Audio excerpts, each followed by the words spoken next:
कसूर में भारतीय आबी जारियत जारी। दरिया सतलुज में गंडा सिंह के मकाम पर पानी की सतह में मजीद इजाफा, निचले दर्जे का सैलाब, फसलें ज़ेर आब आ गई, कई मकामात पर बंद भी टूट गए। इसी पर मजीद जानते हैं नुमाइंदा 7 न्यूज़ मोहम्मद इरफान से। जी इरफान, बताइएगा।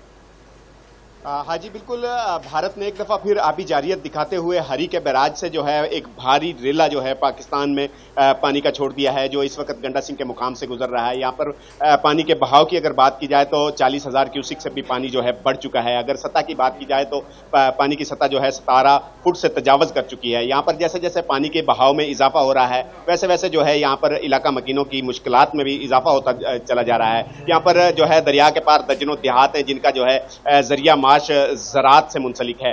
वो उनको रोजाना की बुनियाद पर यहाँ से आने और जाने में बेड़े का इस्तेमाल करना पड़ता था, जो उन्होंने अपनी मदद आपके तहत बनाया हुआ था। लेकिन पानी के बहाव ज्यादा होने की वजह से वो बेड़ा जो है वो बंद हो चुका है। अब उनको जो है मोटर बोट्स की जरूरत है, जो कि रेस्क्यू 1112 की तरफ से दी जानी चाहिए। यहाँ पर रेस्क्यू 1112 की तरफ से तलवार पोस्ट के मुकाम पर चंद एक जो है पोस्ट पर जो है वो कैंप लगा दिए गए हैं। लेकिन इलाका मकीनों का शिकवा है कि वो कैंप जो हैं वहां से इन इलाकों के अंदर लाके लगाए जाएं ताकि लोग उनकी परेशानी कम हो सके। मेरे साथ इस वक्त इलाका मकीन मौजूद हैं, मजीद उनसे जानते हैं कि पानी के बढ़ जाने से उनकी क्या मुश्किलात हैं। हमारी मुश्किलात ये हैं, हमारे जानवर गुजर हैं, जो आने जाने में मसला हो रहा है, तो ना हमें ये बोट चल रही है क्योंकि जाने में तो और आने में बहुत मसला, क्योंकि जानवर हमारे उधर है, घास डालने के लिए कुछ तो होना चाहिए जाने आने के लिए।